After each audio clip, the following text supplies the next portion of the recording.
சிரிப்பாங்க ஒரு மாதிரி, ஓகே ஒரு ஆக்டர் அப்படிங்கிற மாதிரி ஒரு அக்னாலஜ்மெண்ட் இருக்கும். அவ்வளவுதானே தவிர அந்த இதோட நின்னுடும். ஆனா நம்ம பாக்குறது என்னன்னா, இந்த சர்ஜ் வந்து இந்த people are participating in as a ஒரு மெம்பர் மாதிரி அக்னாலேஜ் பண்றாங்க. தே ஆர் நாட் ஜஸ்ட் சும்மா வந்து நின்னுகிட்டு சிரிச்சுக்கிட்டோ இல்ல நடந்துகிட்டோ போயிட்டோ 10ஓட 11 சும்மா நீயா அப்படி அந்த மாதிரி இல்ல இது. இது எல்லாரும் வந்து ஒரு தம்ஸ் அப் காமிக்கிறது, அதுக்கப்புறம் அவங்க எல்லாரும் பாதி பேருக்கு மேல அந்த ஜெனரல் பப்ளிக்கே வந்து துண்டு போட்டிருக்கிறது. அவங்க வந்து they are telling, they are registering that we will support you, we are supporting for you, we will vote for you.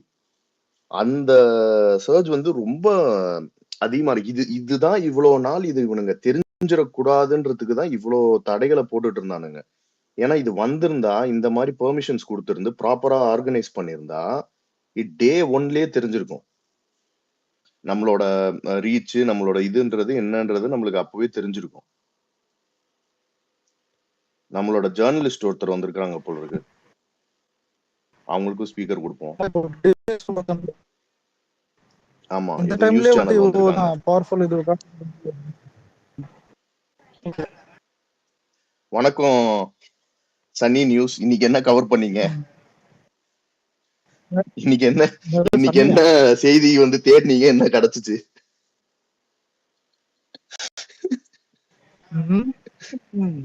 பயங்கர டஃபா இருந்திருக்கும்னு நினைக்கிறேன் இன்னைக்கு.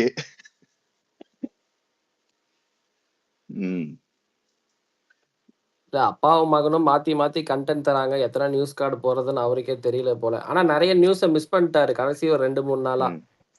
ஆமாப்பா, அவருக்கும் பணிச்சுமைகள் இருக்கும் இல்லையா? சத்தியமா ப்ரோ, இல்ல அவன் டிராவல் பண்ண போடுற இமேஜ்ல ஒரு எடுத்து விஜய் ஃபேன் ஒருத்தன் போட்டிருக்கான். அன்சீன் இமேஜ் நிறைய இவனுங்க அதை டிராலாவே பார்க்க மாட்டாங்க. போட்டுக்கிட்டு ரேவந்த் எக்கோ அடிக்குது. கேக்குதானே இப்ப கேக்குது பேட்டர், சொல்லு. ஆனா இப்போ எனக்கு புரியல, கவினுக்கு என்ன வந்து டாக்ஸ் பணத்துல இருந்து திருடி அந்த சனி டாக்ஸ் பணத்துல இருந்து திருடி சம்பாதிக்கிறான், அவனுக்கும் வேலை சொல்லி இருக்கும்ல. ஆமா, கொஞ்ச நாள் இன்டர்நேஷனல் நியூஸ் ரிப்போர்ட் பண்ணலாம்னு போயிருப்பாரு. இப்பதான் திருப்பி வந்து நம்ம லோக்கலுக்கு வந்திருக்காங்க. இன்டர்நேஷனலும் டாடி மீடியா தான் கவர் பண்றாங்களாமே. இப்போ சைனா வார நிறுத்தின மாதிரி அடுத்து ஈரான் இஸ்ரேல் வார பத்தி பரிசீலனைக்கிறார் போல. அது தலைவர், அது வந்து நம்ம இவரு வந்துட்டு ஸ்டாலின் வந்துட்டு அறிக்கை விட்டா நடந்துரும் டக்குன்னு. அது ஏன் விடாம இருக்காருன்னு எனக்கு தெரியல. சரி ஹரிஷ் ப்ரோ, அடுத்து என்ன வாட்டர் மெலன் பறக்க போதா இல்ல ஏதாவது பலாப்பழம் பறக்க போதா? இதுல நம்மளோட கூட இருக்கவனுங்க வந்து நம்மளோட பவுன்சர்ஸ் வந்து கிட்டத்தட்ட இந்த அவெஞ்சர்ஸ் டீம் மாதிரி தான். அவங்களுக்கு வந்து இவங்க வந்து காசு கொடுத்து வேலை செய்யற வேலையாட்கள் கிடையாது. என்ன, அவங்களும் நம்ம டீம்ல ஒரு மெம்பரு. அவங்க அண்ணா மேல உண்மையாலுமே ரொம்ப அட்டாச்சாவும் இதாவும் இருக்காங்க. மோர் தேன் அ ஜாப் ஃபார் தம். அதனால இந்த அளவுக்கு இறங்கி வேலை செய்யறானுங்க. இப்ப இத பார்த்துட்டு நாளைக்கு என்ன பண்ணுவானுங்க, தர்பூசணியா போடுற இருடா நான் பலாப்பழத்தை எடுத்துட்டு வரேன்னு ஒருத்தன் வருவான். பலாப்பழம் எங்க லேண்ட் ஆக போகுது அப்படின்றதுலதான் இந்த எலெக்ஷனோட முடிவே இருக்குன்னா பாத்துக்கோ. சோ அதனால இதெல்லாம் எங்க போய் முடியும்னு தெரியல. கொஞ்சம் பார்த்து சூதானமா இருந்துக்கோங்க. இளநீ குடிக்கிற மாதிரி இதுக்கு இளநீ குடிக்கிற மேட்டர் கிடையாது. நடுவுல சின்னவருக்கு வந்துட்டு ஒரு பொண்ணு ஜூஸ் எடுத்துன்னு போய் கொடுக்குற மாதிரி அது நேத்தே பண்ணிட்டாங்க. முந்தினத்தை பண்ணிட்டாங்க.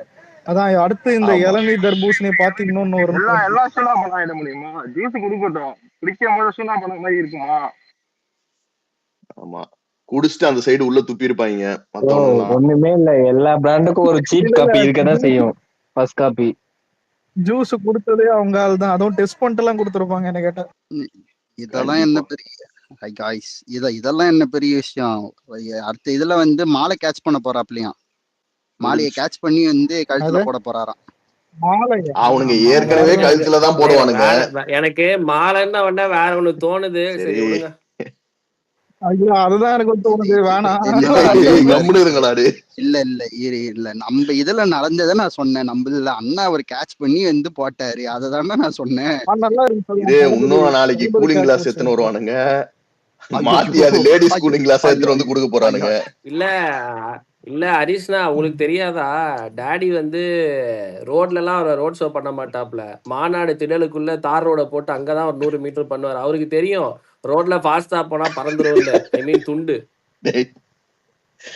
ஆமா இதுல இல்ல ஹரிஷ் bro, இதுல நோட் பண்ணா பலூன் இல்ல ரோட் ஷோக்கு எதுக்கு பலூன் வைக்கிறாங்க? மறைக்கிறதுக்கு. கருப்பு ஆமா பலூன். ஏதோ நாளைக்கு வந்து அந்த தெரியாம அதுல மார்க் எவனாவது ஏதோ அந்த ஹீலியம் மார்க் கேஸ் வேற டேய் அந்த மார்க் வேற போட்டிருந்தாங்கல்ல மாநாடுல சுத்தி ஆ, நின்னு கையாட்டுற மாதிரி அந்த இடத்துல ஏதோ க்ளூ ஒட்டி இருந்ததுன்னு வந்து நான் கேள்விப்பட்டேன். உண்மையா என்ன தெரியல. அங்க நின்னு கை காட்டும் போதெல்லாம் இல்லடா பலூனு கட்டி விடுற போது இவனுக்கு நாளைக்கு ஹீலியம் பலூன் எதையாவது கட்டி விட்டு தலைவன் அத புடிச்சிட்டு ஏய் பலூனு பறக்க போறான் வண்டியில இருந்து பிடிக்கடா பிடிக்கடான்னு. ஆமா கேஸ் மார்க் ஐயோ ஐயோ. அதிகமா பலூன் See, தான். இது கிரௌடோட வந்து பலூன் தான். ஓவராலா வந்து எவ்ரி ஒன் அது வந்து எப்படின்னா ஒரு ஒரு உண்மையான பீப்புளோட புல்லுக்கும் இன்னொரு சைடு வந்து பண்றது வந்து ட்ரால் கண்டென்ட் ஆயிட்டு இருக்கு. இது வந்து எவிடென்ட்டா வந்து கிரவுண்ட்ல வந்து டே டு டே தெரிஞ்சிட்டு இருக்கு. என்னைக்கு வந்து கொளத்தூர்ல போயிட்டு அன்னைக்கு நேஷனல் மீடியா போட்டான், ஒரு ஸ்பிளிட் ஸ்கிரீன் தான் போட்டான். நம்மளுக்கு வர கூட்டமோ அங்க வர கூட்டமோ எப்படி இருக்குன்றது ஜஸ்ட் ஒரு கம்பேரிசன் தான். ஒரே ஒரே ஏரியா தான், ஒரே இடம் தான். இவர் தனியா ரோட்ல திரும்பி போயிட்டு இருக்கவங்க ஏன் பாருப்பா இங்க பாருப்பான்னு கை காமிச்சிட்டு தனியா போயிட்டு இருந்தாரு. இந்த சைடு என்ன நடந்துச்சுன்னு எல்லாருக்கும் தெரியும். பட் அதுதான் நம்ம ஆரம்பத்திலேயே சொன்ன மாதிரி இது இது வந்து ஒரு ஒரு இவ்வளவு நாள் இவனுங்க ஹோல்டு இல்லண்ணா பண்ணதுக்கு இதுதான் அதான் ரீசன்ன்றது இப்போ எவிடென்ட் ஆயிடுச்சு. அதுவும் இல்லாம இந்த இல்ல இந்த விஷயம் எல்லாம் நடக்குது இல்ல, அசம்பாவிதம் எல்லாம் நடக்குது இல்ல, அது எவ்வளவு பெரிய கூட்டமா இருந்தாலும் we are able to manage ourselves. Being external factors எதுவும் தொல்லை கொடுக்காம இருந்தா we are able to manage it. தண்ணி கொடுக்கறது அவங்கள பாத்துக்கிறதா இருக்கட்டும், எந்த ஒரு எவ்வளவுதான் கூட்டமா இருந்தாலும் அதை வந்து பார்த்து விமனுக்கு எந்த ஒரு எதுவும் நடந்துடாதமான பாத்துக்கிறதா இருக்கட்டும், இந்த மாதிரி எல்லாமே நம்மள பாத்துக்க முடியுது, நம்ம பாத்துக்கிறோம், அது இருக்கு. அதை மீறி இந்த வண்டியில மேல ஏறுறது இதெல்லாம் வந்து கண்டிப்பா தவிர்க்க வேண்டிய விஷயம் தான். அது உணர்ச்சி மிகுதியில பண்றாங்க. பட் அதை தவிர வந்து ஒரு எக்ஸ்டர்னல் ஃபேக்டர்ஸ் இல்லாம இவ்வளவு பெரிய இடத்துக்குள்ள ஒரு பஸ்ஸை விட்டு இல்ல ஒரு ஆம்புலன்ஸை வந்து எக்ஸ்ட்ராவா விட்டு அவசியம் இல்லாம விட்டு அந்த மாதிரி ஒரு எக்ஸ்டர்னல் ஃபேக்டர்ஸோ ஒரு ப்ரெஷரோ கிரியேட் பண்ணாம எல்லா இடமுமே நல்லா தான் போயிட்டு இருக்கு. இங்க பாரு இன்னொரு லேட்டஸ்ட் அப்டேட்டு, பெரம்பூர்ல வந்து அஃபிலியேட் வந்து சேஞ்ச் பண்ணியிருக்காங்க, சப்மிட் பண்ணிட்டாங்க புது அஃபிலியேட். எது அது எஃப்ஐஆர் கேஸ் ஓகே ஓகே கூட. ஓகே இங்க பாருங்க மட்டன் பிரியாணி எப்படி இருக்குன்னு சொல்லுங்க. இன்னொரு பாயிண்ட், பேசிக்கா எனக்கு வந்து இப்ப வந்து அது ரோட் ஷோவா இருக்கு. இவனுங்க பலூன் வச்சு ஏர் ஷோவா மாத்த பிளான் பண்ணிட்டு இருக்காங்கன்னு எனக்கு தோணுது. ஆனா நான் உண்மையிலே வந்து நான் திமுக கிட்ட இருந்து வந்து ஒரு பயங்கரமான ஸ்ட்ராட்டஜி எல்லாம் கத்துக்கிட்டு இருக்கேன் வர ரீசெண்ட் டைம்ஸ்ல.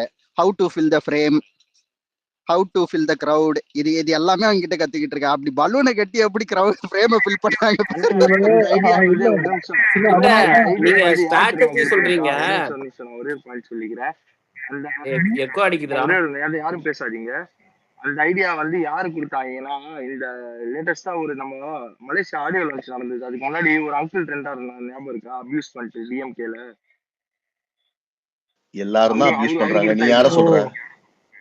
ஒருத்தர் அபியூஸ் பண்ணுவாரு என்ன டிஎம்கேல, அந்த பையன் இந்த திருப்பி பையன் திருப்பி அப்படின்னு ஒருத்தர்னு சொல்லாதடா, அவனுங்க எல்லாருமே அபியூஸ் தான் பண்ணுவானுங்க. அதான் எல்லாமே. ஆனா வந்து நம்ம கரெக்டா மலேசியா ஆடியோ லான்ச்சுக்கு முன்னாடி நாள் ஈவினிங் ட்ரெண்ட் ஆச்சு. பைக் வந்து லைட்டா கார்ல இடிக்காமே வந்து திட்டினாரு ஒருத்தர்.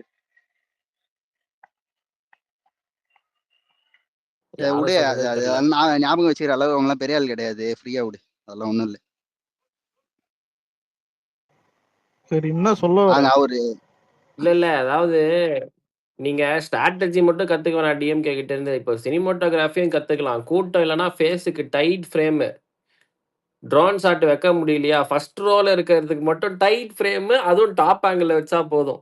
ட்ரோன் ஷாட்டுக்கு பிரச்சனை இல்லை, டைட் ஃப்ரேமுக்கு பிரச்சனை இல்லை. ஆனா நிறைய பரவாயில்ல, லைட்டிங்கை போட்டு கண்ணு கூசுற மாதிரி ஆனா ஆக்கிடுறது, ஒரு நல்ல கூட்டம் விஷயம் தெரியுதா என்ன தெரியுமா, தெரியலையான்னு நம்மளை பண்றது. தவிர அது யாரும் பார்க்க மாட்டேன்றாங்க. சோகம் என்னன்னா டேய் அந்த எல்லாரும் டைட் ஃப்ரேம் எல்லாம் பார்க்க முடியாதுடா யாராலையும். நீங்க வந்து ஏதாவது இன்னைக்கு ஒண்ணு கண்டென்ட் வந்திருக்கு தெரியுமான்னு பாத்தீங்களா? பார்த்தே வந்து ஏத்தி விடுறீங்க வியூஸ். அந்த 500 பேரும் நம்ம ஆளுங்க நெக்ஸ்ட் தானா? கேம்பெயின் எங்கன்னு அதான் ஹரிஷ் bro, இல்ல நெக்ஸ்ட் கேம்பெயின் எங்கன்னு கமெண்ட்ல கேட்டிருக்கேன். நெக்ஸ்ட் திருநெல்வேலி. நம்ம ஆளுங்கண்ணே 200 பேர் நம்ம ஆளுங்க, 200 பேர் அவங்க ஆளுங்க. நெக்ஸ்ட் வந்து கேம்பெயின் வந்து திருநெல்வேலி தான், 8ஆம் தேதி. அடுத்து அன்னைக்கு சாங் செலெக்ஷன்லாம் எடுத்து வச்சிருங்க, நிறைய பாட்டு இருக்கு. இல்ல அதுக்கு முன்னாடியே ஒன்னு இருக்கு. 8ஆம் தேதிக்கு முன்னாடியே ஒரு இது இருக்கு. ஒரு ரோல் இருக்கா? 8ஆம் தேதி முன்னாடியே ஒரு எங்க பிரதர்?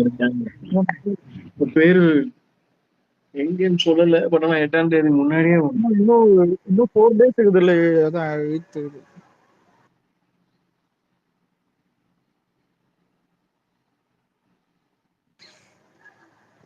ஆமா ஒரு நாள் கோபிச்செட்டிப்பாளையம் இதுல போவாரு. அந்த மேபி அன்னைக்கா இருக்கும்னு நினைக்கிறேன். என்னைக்கு கோபிச்செட்டிப்பாளையம் ஏன்னா போவாரு. எனக்கு ஒரு டவுட்டுண்ணே, இது கிளியர் பண்ணுங்களேன். இது வந்து ஒண்ணு எனக்கு புரியாமலே உக்காந்துக்கிட்டு இருக்கேன். சொத்து மதிப்பு வந்து 9 கோடி, அது எப்படி 1.5 கோடிக்கு வந்து நம்ம வாழ்க்கையில வந்து வாட்ச் கட்டிக்கிட்டு இருக்காப்புல? அதை வாங்குனா விட இல்ல பரவாயில்ல, பீஸ்ட் கொடுங்கண்ணா. இல்ல இல்ல இல்ல இல்ல ஒரு நிமிஷம். பீஸ்ட் படத்துல 100 கோடி சம்பளம் கொடுத்தது இல்ல அது விஜய்க்கு அது யாருன்னு இல்லையா? தெரியும். டேய் அது அதான் ஆனா டேய் அது இங்க சம்பளம் பாரு, அது வந்து சன் கொடுத்தவங்களுக்கு பிக்சர்ஸ். இல்ல டேய் அது அது வந்து சன் செப்பரேட் ஃபேமிலி, பிக்சர்ஸ்ரா. லாஜிக்கலா செப்பரேட் இப்ப ஃபேமிலி நான் வந்துரும். லாஜிக்கலா கேக்குறேன். இது எல்லாமே ஸ்பாட்டட் ஆன் இயர் ரிஸ்ட் தான். இதெல்லாம் எல்லாமே ஆல் கார்டியர்ஸ், ஆல் ரோலெக்ஸஸ், ஆல் இல்ல பிரெட்லிங்ஸ். குமரன் ப்ரோ, உங்களுக்கு தெரியுமா தெரியாதா? ஹரிஷ் ப்ரோ ஃபோன் பண்ணி சொல்றாரு, என்னடா நம்ம ஊர் சிஎம் விட நானே பணக்காரன். ம்ம். டேய் அந்த ஆளு ப்ரோ கீழே கிடந்த வாட்ச் ஒண்ணுமே எடுத்து இல்ல. கத்திக்கிட்டு இருக்காரு. விக்ரம் அத அப்ப போய் அவ்வளவுதான் டிஸ்ட்ரிபியூட்டர் ஒரு யாரு? இல்ல நிமிஷம். இல்ல இல்ல இல்ல இல்ல நான் இல்ல அவரே அவ்வளவுதான். டூப்ளிகேட் உண்மையிலே கேட்டுட்டு சொல்லுவானுங்க, போறாரு. ரிச்சி ஸ்ட்ரீட்ல வந்து கூறு 10 ரூபாய்க்கு வாங்கின, கூறு 100 ரூபாய்க்கு வாங்கினாருன்னு சொல்லுவானுங்க. ஐயோ கேட்க முடியாது. டூப்ளிகேட் ஃபர்ஸ்ட் காசு. அப்ப எங்களுக்கு ஒண்ணு கொடுத்துருங்க ஐயா அப்படின்னு ஒருத்தன் கேட்பான். அவ்வளவுதான். அது வேற யாரும் இல்ல, கீழ் மட்டத்துல உட்காந்துருக்க ஒரு கொத்தடிமை தான். அதுலயும் எப்படி தெரியும்? அதுலயும் வந்து அவர் ஃபேஸ் போட்டு கொடுக்கணும். அந்த டயல்ல வந்து சாதா டயலாலாம் இருக்கக்கூடாது. சரி இருங்க. ஆமா ஒரு நிமிஷம். இல்ல ரேவந்த், முதல்வருக்கு வாகனம் இல்ல, உனக்கெல்லாம் வாகனம் இல்ல இருக்குது, ஞாபகம் அவர்கிட்ட கொடுத்துடுறா. இல்ல நாட்டுக்கு ஒரு ஞாபகம் சேவை இருக்குதா இந்த பண்றாரு. டிஎம்கே ஒன்று பண்ணது? வாட்ச்ல வந்து டயல்ல ஃபேஸ் போட்டு, அப்புறம் மொபைல்ல வந்து ஏதோ ஒரு சாம்சங் ஒரு மொபைல் கொடுத்தானுங்க, பின்னாடி வந்து என்கிரேவ் பண்ணிலாம் கொடுத்தானுங்க. ஞாபகம் இருக்கா? Watch, mobile, pen, writing pad, அதுக்கப்புறம் சொம்பு. Geometry box. இல்ல இது எதுக்கு சொல்றேன்னா, அவனுங்களோட பொருளாதாரம் எவ்வளவு அடிமட்ட நிலைமையில இருக்கு பாருங்க. அவனுங்க எப்பவுமே அடிமட்ட நிலைமை தான். இல்ல அந்த ஃபேஸை எம்பாஸ் பண்ண அப்புறமும் கூட அந்த டைம்லாம் பார்க்கணும்னு தோணுமா என்ன? எனக்கு தோணாது, உனக்கு தோணாது. இல்ல இந்த அளவுக்கு இவனுங்க எவ்வளவு இந்த கொளத்தூர்ல அந்த டைம் பண்ண இன்சிடென்ட் இதுலயே இவனுங்க எவ்வளவு தொடநடுங்கி எவ்வளவு கோலத்தனமான ஆளுங்கன்றத நிரூபிச்சிட்டானுங்க திருப்பி. இவனுங்க ஒரு எனக்கு தெரிஞ்சு they should have sensed it. ரொம்ப ஸ்ட்ராங்கா ஒரு ரிசல்ட்டை வந்து அவங்க வந்து சென்ஸ் பண்ணியிருக்கணும். ஏன்னா கிரவுண்ட்ல இருக்க சர்ஜை தாண்டி இந்த ஓட்டிங் இது சொன்னாங்க இல்லையா, இப்ப நம்ம சைட்ல வந்து எடுத்த ஓட்டிங்ஸும் எப்படி சர்வேஸ்லாம் எப்படின்னா, இன்னைக்கு ஜிஎஸ் சொன்ன மாதிரி இது வந்து ஜஸ்ட் நாட் தளபதி ஃபேஸை வச்சு மட்டும் இல்லாம சிம்பிளை வச்சு, ஃபேஸை வச்சு, நேமை வச்சு, இதுக்கு எல்லாத்துக்கும் எப்படி ஒரு புல் கிடைக்குதுன்றத நம்ம சைட்ல பார்த்த மாதிரி இன்னும் அவன் பயங்கரமா பார்த்திருப்பான். அவன் முதல்ல அவன் கட்சிக்காரனே இன்டைரக்டா வேற ஆளை விட்டு செக் பண்ணிருப்பான், இவன்லாம் முதல்ல எனக்கு போட போறானான்னு. அதுலயே ஏதோ ஆட்டம் கண்டிருக்கு. அதனாலதான் இவங்க வந்து இவ்வளவு பதட்டம் அடைகிறாங்க. அதே மாதிரி அவங்க கூட்டணியும் இப்ப இன்னைக்கு என்ன நிலைமையில இருக்குன்னு எல்லாருக்குமே தெரிஞ்சிருச்சு. ஏன்னா இதை வச்சுதான் இவ்வளவு நாள் ஜெயிச்சுட்டு இருந்தானுங்க. இப்ப இந்த கூட்டணியும் இல்லாம காங்கிரஸும் இன்னைக்கு வரைக்கும் குழப்பத்துல இருக்கு, தலைவர் சொன்ன மாதிரி. அதுக்கப்புறம் விசிகே வந்து என்ன நடக்குது, அவர் ஏதாவது எலெக்ஷன் முடிஞ்ச அன்னைக்கு இவங்க ஏதாவது மைக்க பிடிச்சு சொல்லிடுவானுங்களா இன்னும் தெரியல. திருமா ப்ரோ வந்து எலெக்ஷன்ல நிக்கலையாமே. ஆமா அன்னைக்கே ஆதவ் சொன்னார் இல்லையா, இந்த மாதிரி அழுத்தம் கொடுக்கப்படுது, நிக்க கூடாது அப்படின்னு. அதனால அது என்ன உள்கட்சி பிரச்சனையா என்னன்னு தெரியல. பட் அவங்க மூஞ்சியுமே பார்த்தாலே தெரியுது. இப்ப லாஸ்ட் எலெக்ஷன்ஸ்ல அவங்க எவ்வளவு கான்பிடென்டா இருந்தாங்க. ஒரு பிரஸ் மீட் அப்போ அவங்க நிக்க மாட்டாங்க. ஆனா அவனுங்க கூட்டம் மட்டும் அவங்க கட்சி அவங்க பிரச்சாரத்துல நிக்கணுமா? இது next strategy to fill the film. இத இந்த ஃப்ரேம் ஃபில் பண்றதுக்கு மறந்துட்டேன். இந்த கூட்டத்துல பாத்தீங்கன்னா 26 கட்சி கொடி இருக்கும். எடி பாருங்க, அட்லீஸ்ட் 20 கட்சி கொடி இருக்கும். டேய் நீ சொல்ற மாதிரி அவனுங்க கூட்டணி வச்சிருக்கிறதே ஃப்ரேம் ஃபில் பண்றதுக்கு தான் நான் நினைக்கிறேன். உண்மையிலேயே எனக்கு அதான் அந்த டெக்னிக் தான் வச்சிருக்காங்க. என்ன அநியாயமா இருக்குது. அவங்க கூட்டம் மட்டும் வேணும், ஆனா கூட்டணியில இது சீட் இருக்க கூடாதா? அதுதான் தலைவர் ஃபர்ஸ்டே சொன்ன பாயிண்ட்ரா. நீ வந்து ஒருத்தங்களை யூஸ் பண்ணிக்கிற, அவங்களோட ஓட் பேங்கை யூஸ் பண்ணிக்கிற, அவங்க சப்போர்ட்டை யூஸ் பண்ணிக்கிற, அவங்க ரெப்ரசன்டேஷனை யூஸ் பண்ணிக்கிற, ஒன்ன கிளைம் பண்ணிக்கிற, அவங்களோட பாதுகாவலர்னு சிறுபான்மையர் பாதுகாவலர் அப்படின்னு எல்லாத்துக்கும் உன்னோட இனிஷியல் எல்லா இடத்துக்கும் போட்டுக்கணும்னு ஆசைப்படுற. ஆனா நீ வந்து அவங்களுக்கு தகுந்த மரியாதையும் பிரதிநிதித்துவமும் கொடுக்க மாட்டேங்கிற. போன வாட்டி ஜெயிச்சது 3% இல்லையா? 1% வந்து விசிக்காது, 3% வந்து 3 நினைக்கிறேன். 3% வந்து காங்கிரஸ், 4% நீ 1/2%ல தோத்துருக்க வேண்டிய நீ. அதுவும் 10 வருஷம் ஆன்டி இன்கம்பன்சி இந்த மொக்க ஆட்சிக்கே நீ முக்கி இருக்க. எங்க எடப்ஸ் மாம்சிக்கே முக்கிய இருக்குன்னா நீ பாத்துக்க நீ அவ்வளவுதான். நீ எவ்வளவு வீக்குன்னு உனக்கு தெரியணும். ஆனா இல்ல. அது ஆக்சுவலா நீங்க இந்த பேட்டர்னே பார்த்தீங்கன்னா, லாஸ்ட் ஒரு 1 1/2 மந்த்ஸ் சரியான ஆன்டி இன்கம்பன்சி இன்க்ரீஸ் ஆயிருக்கு டிஎம்கேக்கு. அதோட ரெஃப்ளெக்ஷன்லாம் பார்த்தீங்கன்னா, திருச்சி மாநாடு, கரூர் மாநாடு, அவருக்கு கிடைக்கிற ரிசப்ஷன் எல்லாத்துலயும் தெளிவா தெரியும். ஆனா அந்த ஆன்டி இன்கம்பன்சிய எல்லார்கிட்டயும் கொண்டு போய் சேர்த்ததுல நம்ம விர்ச்சுவல் வாரியர்ஸ்க்கு பெரிய பங்கு இருக்கு கண்டிப்பா. சீரியஸா. ஆன்லைன்ல பேசி அந்த 2 வயசு குழந்தைக்கு நடந்ததாகட்டும், விளாத்திக்குளம் ஆகட்டும், எல்லாருமே டேக் ஆன் பண்ணாங்க. இது நம்ம நினைச்சதோட எல்லாருமே பேசியிருப்போம். நம்ம இதுக்கு முன்னாடி கூட கட்சி ஆரம்பிச்ச போதெல்லாம் பேசியிருக்கோம். நிறைய வாட்டி நம்ம ஸ்பேசஸ்ல எல்லா இடத்துலயும் டிஸ்கஸ் பண்ற போது இவரோட இம்பாக்ட் டுவர்ட்ஸ் இவர் வந்ததுனால என்ன நடந்திருக்கு ஒரு பாலிடிக்ஸ்ல அட்லீஸ்ட் பேச வைக்கிறாரு அப்படின்ற லெவல்ல ஆரம்பிச்சு அந்த பேச வச்சதுல இருந்து இத உள்ள கவனிக்க இவனுங்க எவ்வளவு விஷயத்த நார்மலைஸ் பண்ணி வச்சிருக்கானுங்க அப்பட்டமா. எவ்வளோ ஓப்பனா தெரியும். ஒரு கேண்டிடன்சில கூட அஃபிடவிட்ல கூட உன்னால உண்மையை சொல்ல முடியாத ஒரு லீட் ஒரு சிஎம்மா நீ நிக்கிறனா உன்னால எப்படி ஆட்சியை கொடுக்க முடியும்? நீ வேற எதுல கரெக்டா இருப்ப? பேர் மினிமம் இதுல கூட உன்னால உண்மையை சொல்ல முடியலன்னா அப்ப நீ என்ன உன்னால பண்ண முடியும்? நீ புரியுதா? இந்த மாதிரி ஒரு விஷயம் இது எல்லாருக்குமே தெரியும். பட் ஆமாங்க எல்லாரும் அப்படிதாங்க பண்ணுவாங்க. அது ஒரு நார்மலைஸ் பண்ணிக்கிறது. ஓகே ஆமா இதுதானே இப்படிதானே நடக்கும். என்ன இங்க யாராவது கொள்ளடிக்காத அரசியல்வாதி இருப்பானா? இந்த மாதிரி எல்லாத்தையும் ஏன்டா இது ரொம்ப நம்ம அப்பட்டமா தெரியுது. இத தாண்டி எப்புட்றா நீ ஓட்டு போடுற? எப்புட்றா அந்த பட்டன போய் பிரஸ் பண்ற? அப்படின்னா இத நம்ம இன்னும் எவ்வளவு பெரிய work left to the people to அவங்கள வந்து அவங்க சென்சஸ்க்கு கொண்டு வரதுக்கு இந்த விஷயத்த அவங்களுக்கு புரிய வைக்கிறதுக்கு எவ்வளவு ஒரு பெரிய கேப் இருக்கு. இஃப் நாட் ஃபார் ஹிம் நான் இன்னும் வந்து டிஎம்கே உண்மையாலுமே ஒரு சமூக நீதி கட்சின்னு இன்னைக்கு வரைக்கும் நினைச்சிட்டு இருந்திருப்பேன். இவனுங்களை பத்தி எனக்கு தெரியாமையே போயிருக்கும். இப்பவும் இருக்கிறதுல பெஸ்ட் நம்ம எப்போ இது வரைக்கும் இருக்க எலெக்ஷன்ஸ்ல சூஸ் பண்ணிட்டு இருக்கோம். பட் நம்ம ஒரு கிரேட்டர் த்ரெட்னால இவனுங்க பண்ற அட்டூழியம் இவனுங்க உள்ள என்ன உள்ளடி வேலை பண்றானுங்க எதையுமே ஆழ்ந்து நோக்காம இவனுங்க என்ன பண்றானுங்கன்றத வந்து கண்டும் காணாம போயிட்டு இருந்திருக்கும். இன்னைக்கு நான் திட்டி போஸ்ட் போடுற பல யூடியூபர்ஸ நான் ஃபாலோ பண்ணிருக்கேன். அசிங்கமா இருக்கு எனக்கு. இவனுங்களுக்கு நான் ஓட்டு போட்டிருக்கேன். கேவலம் கூச்சமா இருக்கு எனக்கு. இப்போ இவ்வளவு நாள் நான் பார்த்த யூடியூபர்ஸ் இவனுங்க சங்கிங்களை அடிக்கிற போதெல்லாம் கிளாப் தட்டி ரசிச்சு இப்பவும் ரசிப்பேன். சங்கிங்களை இன்னைக்கு அடிச்சாலும் நம்ம ரசிக்க வேண்டியதுதான். பட் சொல்றேன். பட் அதை தாண்டி இவனுங்க சொல்றதெல்லாம் நம்மளுக்கு எந்த அளவுக்கு ஃபார்முலேட் பண்ணி சொல்றானுங்க, ரெஃபரன்ஸ் எடுக்கிறானுங்க எல்லாத்தையும் நம்ம ஒரு இதுவா பார்த்த ஆளுங்க நம்மளுக்கு 100% பொய்ன்னு தெரிஞ்ச ஒரு விஷயத்த உண்மையா அவதூறு பரப்பும் போது அப்போ அவனுங்களுக்குன்னு ஒரு மாரலே கிடையாது. அவனுங்களுக்குன்னு ஒரு எத்திக்ஸ் கிடையாது. அவனுங்க குடும்பம் அவங்களோட எஜமான் குடும்பம் ஆட்சிக்கு வரணும்னா என்ன வேலை வேணா செய்வானுங்க, எப்படி வேணா செய்வானுங்க, எவ்வளவு பெரிய அண்டா வேணா தூக்குவானுங்கன்றத வந்து அது காமிச்சிட்டானுங்க. நல்ல வேலை நாம எல்லாம் வந்து வேற ஒருத்தவரை ஃபாலோ பண்ணி ஒழுங்கா படிச்சு நல்ல வேலையில இருக்கிறோம். நம்ம வேலையை நம்மளே பாத்துக்கணும். இல்லைன்னா வந்து 5க்கும் 10க்கும் இப்படிதான் பிச்சை எடுத்துக்கிட்டு இருந்திருக்கணும். ஆமா. அந்த அந்த இல்ல விஷயம் நம்ம கிட்ட இது நடக்கல. அதாவது தலைவர் அண்ணன் மட்டும் நமக்காக ஒரு கட்சி ஆரம்பிக்கலன்னா நம்மளாம் பொலிட்டிக்கலி என்லைட்டனே ஆயிருக்க முடியாது. சீரியஸா சொல்றேன். கடைசி வரைக்கும் பிஜேபி உள்ள வந்துடும், பிஜேபி உள்ள பொய்ய வந்துடும், இந்த நம்பிட்டு நாங்க பின்னாடியே ஓட வேண்டியதா இல்ல போயிருக்கோம். எனக்கு எப்படி இருக்குன்னா கவினு இப்போ நான் இப்போ இதுக்கு முன்னாடி போட்ட சினிமாக்காக போட்ட ஒரு ஒரு ஒரு சண்டையோ இல்ல இந்த சினிமாக்காக நம்ம இதெல்லாம் ஒரு போட்டின்னு நினைச்சுக்கிட்டு இருந்திருக்கோமேன்னு நினைச்ச அசிங்கப்படுறதா அப்படின்னு தெரியல. இப்போ அவரு அத கரெக்டா சென்ஸ் பண்ணிருக்காரு பாரு. இல்ல இது இப்போ போதும் இந்த லெவலுக்கு மேல நம்ம இப்படி போகணும்ன்றது வந்து அந்த ஒரு எவால்வ் ஆறது இருக்குல்ல. இதுக்கு மேல பாலிடிக்ஸ்ல போகணும் அப்படிங்கிற ஒரு டிசிஷன் அது எடுத்ததெல்லாம் வந்துட்டு செம்ம ஆக்சுவலா. இப்ப அது பாக்குறதுக்கு எனக்கு இப்ப புரியுது அவர் மைண்ட் செட்ல எப்படி இருந்திருக்கும். சினிமாவை எந்த மனநிலையில விட்டுட்டு இப்ப வரணும்னு நினைச்சிருப்பாரு அப்படின்னு. 2023 எவால்வ் ஆயிட்டேன். நீங்க தான் லேட்டு.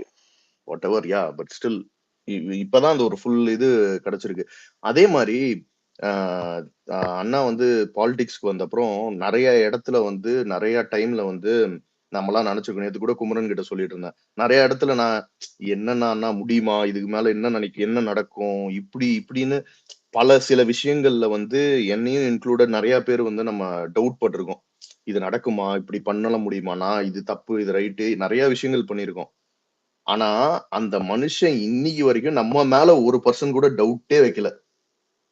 இவங்க எல்லாரும் என் கூட நிப்பாங்கன்னு இன்னைக்கு வரைக்கும் அந்த மனுஷன் எந்த இடத்துலயுமே கொஞ்சம் கூட பேக் அடிக்கல. ஏன்னா அவரு நம்ம மேல 100% நம்பிக்கை வச்சிருந்தாரு, நம்ம வச்சிருக்காரு.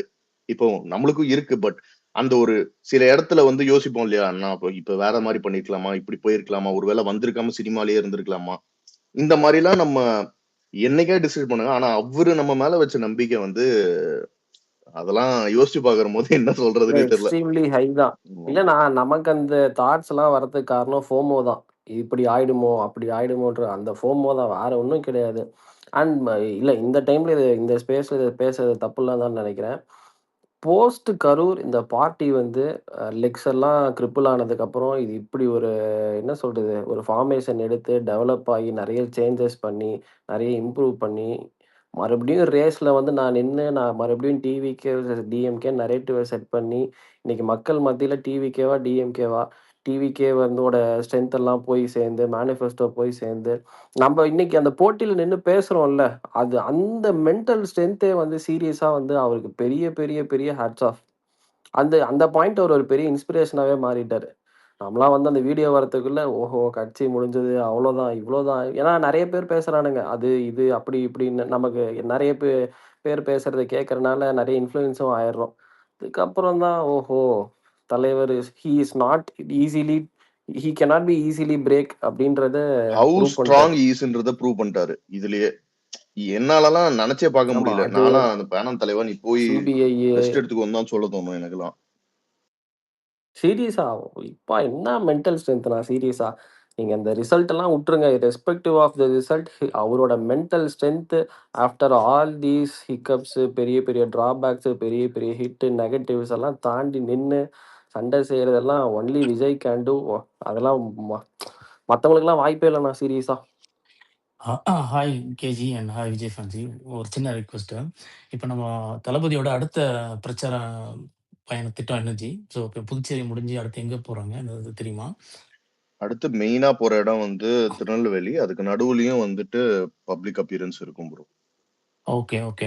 அப்புறம் எனக்கு ஒரு சின்ன ரிக்வெஸ்ட். ஆக்சுவலா நானும் நெறைய ஸ்பேஸ்ல பேசுறேன். நானும் பேசும்போதும் நெறைய டாபிக்ஸ் பேசுறோம். நம்ம தளபதிக்காக எல்லா இடங்கள்லயும் கேன்வாஸ் பண்றோம். நமக்கு தெரிஞ்சவங்கள்ட்ட, ரிலேஷன்ஷிப்ட்ட, நம்மளோட ஆஃபீஸ் மேட்ஸ்ட்ட, கொலீக்ஸ்ட்ட நெறைய இடங்கள்ல பேசுறோம். நம்மால எவ்வளோ ஓட்ஸ வந்து தலைவனுக்காக கன்வெர்ட் பண்ண முடியுமோ, அதற்கான எல்லா முயற்சியும் பண்ணிட்டு தான் இருக்கிறோம். பட் அது ஏதாவது ஒரு இடங்கள்ல, ஏதாவது ஒருத்தர் எதிர்கருத்து வைக்கும்போது அதாவது எல்லா ஓட்டும் நமக்கு வேணும். ஸோ யாரையும் நம்ம வந்து எந்த ஒரு அஃபென்சிவோ இல்ல ஹார்ஷ் லாங்குவேஜ்ல யாரையும் எந்த விதத்திலயும் புண்படுத்தாம நம்மளோட கேன்வாஸ பண்ணணும் அப்படிங்கிறது மட்டும் என்னோட ஒரு ரிக்வெஸ்ட் தலைவரே. ஏன்னா நான் நேத்து ஸ்பேஸ்ல பேசிட்டு இருக்கும்போது என்னோட ஃப்ரெண்ட்ஸ் ஒரு 20 பேருக்கு மேல இருந்தாங்க. அதுல ஒருத்தர் நம்ம விஜய் ஃபேன் தான். பட் யாரா இருந்தாலும் நம்ம வந்து நாகரீகமான முறையில அவங்கள எதிர்கொள்வோம். அப்படிங்கிற ஒரு விஷயத்த இங்க பதிவு பண்ணணும்னு விரும்புறேன் தலைவரே. சரி, சரி. ஷூர். அதே மாரி இப்போ நம்ம அடுத்த டிஸ்கஷனும் அதான் பண்ண வந்தோம். ஸோ இந்த கேன்வாசிங் வந்து இப்ப நம்ம ஆன்லைன்ல இருக்கோம். இத வந்து நம்ம எப்படி இன்னும் பெட்டர் பண்ணலாம்? இல்ல இத இன்னும் எப்படி எஃபெக்டிவா பண்ணலாம்? அண்ட் ஒரு கைண்ட் ஆஃப் ஒரு சின்ன வொர்க் ஃப்ளோ மாரி இத எப்படி இன்னும் நல்லா பண்ணலாம்? எஃபெக்டிவா பண்ணலான்றத பத்தியும் டிஸ்கஸ் பண்ணலான்னு இருந்தோம். ஸோ அதுல நான் ஸ்டார்ட் பண்றேன். இதுக்கப்புறம் இதே மாரி உங்களுக்கு ஏதாவது தாட்ஸ் இருந்து கேட்கிற உங்களுக்கு ஏதாவது பெட்டர் ஐடியாஸ், தாட்ஸ் இருந்தா பண்ணுங்க. ஃபர்ஸ்ட் அண்ட் ஃபோர்மோஸ்ட் வந்து நம்ம சர்க்கிள வந்து பிரேக் பண்றது தான் ஒரு முதல் ஸ்டெப்பா இருக்கும்னு நெனைக்கிறேன். மீனிங் என்னன்னா, நம்ம சர்க்கிள்குள்ள பேசுறதோ, இல்ல நம்ம சர்க்கிள்குள்ள கேன்வாஸ் பண்றதோ நம்மளுக்கு தேவையே கிடையாது. இப்போ அலெக்ஸ் போடுவான்னு எனக்கு தெரியும். இப்ப கெவின் போட போறான்னு எனக்கு தெரியும். தேர் இஸ் நோ யூஸ் நான் போய் கெவின் கிட்ட வந்து என்ஷூர் பண்றதுக்கோ, இது பண்றதுக்கோ. அதே மாரி நம்ம ட்விட்டர் சர்க்கிள்லயோ, வாட்ஸ்அப் குரூப்லயோ யாரு உங்களுக்கு கண்டிப்பா விஜய் ஃபேன் அவன் ஆல்ரெடி போட்டுருவானோ, அவன விட்டுருங்க கம்ப்ளீட்டா. அவன் கூடயே நம்ம டிஸ்கஷன் வச்சுட்டு, அவன் கூடயே நம்ம பேசிட்டு இருந்தோம்னா, we will only get the only positives மட்டும் தான் தெரியும். அண்ட் இப்போ நம்ம வந்து அதுக்குன்னு போய் குறை கேட்க போறதில்ல. பட் நம்ம என்ன பண்ண போறோம்னா, நம்மளோட இப்ப நீங்க வந்து காலேஜ்ல இருந்தீங்கன்னா, ஸ்கூல் சர்க்கிள். இப்ப வேலையில இருந்தீங்கன்னா, உங்க காலேஜ் அண்ட் ஸ்கூல் சர்க்கிள். இந்த மாரி நெறைய கான்டாக்ட்ஸ் வந்து நம்ம விட் விட்டுருப்போம். ரொம்ப நாள் கான்டாக்ட் பண்ணாம இருப்போம். ஒரு குரூப் ரொம்ப இன்ஆக்டிவா இருக்கும். அதுக்குன்னு அந்த குரூப்ல போய் ஜெனரலா போட்டீங்கன்னா, அது வேற மாரி ரியாக்ட் ஆகும். But you pick people from that group. Who do you think அவங்க வந்து ஓரளவுக்கு ரீச்சபிளா இருப்பாங்க. ஓரளவுக்கு ஒரு நியூட்ரல் ரேப்போல இருப்பாங்க அப்படிங்கிற மாரி எடுத்துக்கிட்டு, you take a count, reach out to them. அதுக்கப்புறம் அவங்க கிட்ட வந்து நீங்க you should be ready to answer to a question. அதாவது அவன் வந்து எப்படிரா வருவாங்க, எப்படிரா அவங்க ஆள் வருவாரு, இப்படி இந்த மாதிரி எல்லாம் கேட்டானா அதுல என்ன ரியாலிட்டி, இவங்க என்ன மாதிரி கட்டமைப்பு. இப்ப நிறைய பேர் வந்து சன் டிவிலயும் இந்த யூடியூப் சேனல்ஸ்ல இதுல வரத வந்துட்டு ஒரு நியூஸா எங்க அம்மா முதற்கொண்டு என்கிட்ட கேட்டிருக்காங்க. அப்போ I would take that 5 minutes explain them. இல்ல ஒரு ஷார்ட்டா வந்து வாட்ஸ்அப்ல உங்களுக்கு தெரிஞ்ச ஒரு நியூஸ் அனுப்பிச்சு விடுறது, எப்படி இவங்க வந்து ஃபேக் நியூஸை வந்து பரப்புறாங்க அப்படிங்கறத நம்ம கிரவுண்ட்ல சேர்க்க வேண்டிய கட்டாயம் இருக்கு. ஏன்னா they have pretty much paid out all news channels and எங்கெல்லாம் மீடியா அவனால பே பண்ண முடியுமோ எல்லாருக்கும் they already paid out. So இப்ப இதுக்கப்புறம் மீடியால வரப்போற எல்லா நியூஸுமே ரொம்ப நெகட்டிவா தான் இருக்கும். நம்மளால எல்லா நியூஸுக்கும் ரியாக்ட் பண்றதை விட இந்த மக்கள் கூட அதை உடைக்கிறது நம்மளுக்கு ரொம்ப இம்பார்ட்டன்ட். ஏன்னா ஆன்லைன்ல உடஞ்சிரும் தானா. ஏன்னா நம்மளுக்கு இருக்க பலம் அப்படி. இங்க இருக்கவங்க எல்லாருமே அதை வந்து அதுல எக்ஸ்போஸ் பண்ணிட்டே இருப்பாங்க, இங்க உடஞ்சிரும். ஸோ இதை வந்து நம்ம வந்து அடுத்த லெவல்ல கொண்டு போய் இந்த எக்ஸ்போஷர் இல்லாத பீப்புள் கிட்ட இங்க கொண்டு போய் சேர்க்கணும். ஆல்ரெடி பீப்புள் கிரவுண்ட்ல நம்மளோட கேடர்ஸ் ஒர்க் பண்ணிட்டு இருக்காங்க. இப்போ ஆன்லைன்ல நம்ம எக்ஸ்போஸ் பண்றது ஒரு வீடியோவா வரும்போது அந்த வீடியோவை வாட்ஸ்அப்ல ஸ்ப்ரெட் பண்றது, அந்த கிரவுண்ட்ல இருக்க பீப்புளோ நம்ம ஃபேமிலியில இருக்க பீப்புளோ அதுல கொண்டு போய் சேர்க்கறது, இந்த மாதிரி விஷயங்கள். அண்ட் கம்மிங் பேக், அந்த ஒருத்தர்கிட்ட பேசுற போது இந்த மாதிரி ரொம்ப நாள் கான்டாக்ட்ல இல்லாதவங்க கிட்ட just you can be very transparent. எனக்கும் ஃபர்ஸ்ட் வந்து இவங்க கிட்ட ரொம்ப நாளுக்கு அப்புறம் போனா, ஓ இதுக்கு தான் கால் பண்ணியான்னு ஃபர்ஸ்ட் கேட்பான். அது கண்டிப்பா கேட்க தான் செய்வான். அப்படி இருக்கும்போது அது கண்டிப்பா வி ஹேவ் டு அக்செப்ட். ஆமா இதுக்கு தான் கால் பண்றேன், அதை நம்ம டிரான்ஸ்பரண்டாவே சொல்லிடலாம். சொல்லிட்டு இந்த விஷயத்துக்கு தான் கால் பண்றேன், இதுதான் மேட்டரு, இதுல வந்து இந்த மாதிரிடா நீ தெரியும் இல்லையா, இப்ப நான் வந்து சப்போர்ட் பண்றேன், நான் ரொம்ப சீரியஸா சப்போர்ட் பண்றேன்றத ஃபர்ஸ்ட் அக்னாலேஜ் பண்ணிக்கிட்டு அவங்க கிட்ட வந்து ஒரு இதா நீயும் ஹெல்ப் பண்ணா, நீயும் சப்போர்ட் பண்ணா வி கேன் பிரிங் அ சேஞ்ச்டா. அதுக்கப்புறம் எது நல்லா இருக்கோ நல்லா இல்லையோன்னு பாத்துக்கலாம் அப்படின்னு அந்த மாதிரி சொல்றது. அதுக்கப்புறம் you have to also see, இது வந்து quite a bit of work தான். இப்போ எப்படின்னா நான் ஜஸ்ட் ஒரு ஃப்ரெண்டுக்கு ஃபோன் பண்ணிட்டு ஏய் ஓட்டு போடுறா அப்படின்னு சொல்லிட்டு நான் வச்சுட்டேன்னு வச்சுக்கோங்களேன், அவன் என்கிட்ட சொல்லுவான். ஆனா அன்னைக்கு போய் அவன் ஓட்டு போட போறானான்றது இட் இஸ் நாட் நம்மளுக்கு தெரியாது. அதனால இது கொஞ்சம் எக்ஸ்ட்ரா பிட் ஆஃப் ஒர்க் எடுத்து தான் நம்ம பண்ணணும். ஜஸ்ட் மெசேஜ் பண்றதோ ஃபோன் பண்றதோ இதோட நிறுத்திடாம ஃபோன் பண்ணி ஒரு எக்ஸ்ட்ரா ஸ்டெப் எடுத்து அவங்க கிட்ட எக்ஸ்பிளைன் பண்ணி இந்த விஷயத்துக்கு தான்டா நான் இது பண்றோம், this is not a joke, இதோட சீரியஸ்னஸ்ல நீங்க சீரியஸா இருக்குன்றத அவனுக்கு உணர்த்தினாதான் அவன் ஒரு ஸ்டெப் எடுப்பான். நம்மளே சும்மா ஃபோன் பண்ணிட்டு டேய் சரிடா விடுறா எனக்காக போடுறா அப்படின்னு, சரி அதுவும் தப்பு இல்லை, உங்களுக்காக போடக்கூடியவன் தானே, அவங்ககிட்ட அதோட நிறுத்திக்கலாம். பட் சில பீப்புளுக்கு you have to go to that extra step, explaining them, answering their questions. இந்த மாதிரி எல்லாம் இருக்குடா, இந்த மாதிரி எல்லாம் ஃபேக்கா பண்றாங்க, இந்த மாதிரி இதை வந்து நம்ம சேஞ்ச் பண்ணணும். எப்படி உங்களுக்கு எக்ஸ்பீரியன்ஸே இல்லைன்னா அதுக்கும் நம்ம எக்ஸ்பிளைன் பண்றதுக்கு ரெடியா இருக்கணும். இந்த எப்படின்னா கவர்னன்ஸ் வந்து பியூரோக்ராட்ஸால தான் பெரும்பான்மையா வந்து ரன் பண்ணப்படுது. அதுக்கான எஜுகேட்டட் பீப்புளையும் இதுலயும் வச்சிருக்கணும். ஒரு லீடரோட விஷன் தான் இங்க ரொம்ப இம்பார்ட்டன்ட். எந்த விஷயத்துக்கு நிக்கிறாரு, யார் கூட நிக்கிறாரு, எந்த மக்களுக்காக நிக்கிறாரு, இதெல்லாம் தான் ரொம்ப இம்பார்ட்டன்ட். மத்தது அந்த இன்டென்ட் இருந்தாலே போதும், இங்க பாதி விஷயம் நடந்துரும். Any one can do that அப்படிங்கறத வந்து நம்ம வந்து எடுத்து சொல்லி இதுல இருக்க லாஜிக்ஸ் எல்லாத்தையும் எக்ஸ்பிளைன் பண்ணி இந்த அளவுக்கு ஒரு ப்ராசஸ் பண்ணணும். ஸோ ஃபர்ஸ்ட் என்ன பண்ணுங்க, பர்சனலா கண்டிப்பா ஒரு வாட்டியாவது போன்ன்றது கண்டிப்பா பண்ணணும் இந்த எல்லா இண்டிவிஜுவல்ஸ்க்கும். பண்ணிட்டு அவங்களுக்கு வந்து ஜஸ்ட் வந்து ஒரு இப்ப நம்மளோட இது இருக்கா, மேனிஃபெஸ்டோவோட ஒரு சின்ன எடிட் இருக்கா, ஒரு எல்லாமே ஒரே ஷீட்ல இருக்கும் இல்லையா, இந்த மாதிரி இதெல்லாம் பண்ணியிருக்கோம், இதெல்லாம் கொண்டு வர போறோம்னு அந்த மாதிரி 2 விஷயத்த அனுப்பிச்சு விடுறது. அதுக்கப்புறம் அதை பேஸ் பண்ணி அவங்க கிட்ட எக்ஸ்பிளைன் பண்றது, இந்த மாதிரி கண்டிப்பா பண்ணணும். பண்ணிட்டு அதுக்கப்புறம் எலெக்ஷனுக்கு ஒரு நாள் முன்னாடி எதர் மெசேஜ்லயோ கால்லயோ அவங்களுக்கு ஃபாலோ அப் பண்ணி என்ஷூர் பண்ணணும் அவங்க ஓட்டு போட போறாங்களா, அடுத்த நாள் ஓட்டு போடுங்க அப்படின்றத நம்ம புஷ் பண்ணணும். ஸோ இந்த மாதிரி ஒரு கேன்வாஸ் வந்து கண்டிப்பா நம்ம பண்ண வேண்டியது இருக்கு. நம்ம towards people who are not online, வாட்ஸ்அப்லயோ ஃபேமிலி மெம்பர்ஸ்லயோ ஸ்கூல் கனெக்ஷன் இந்த மாதிரி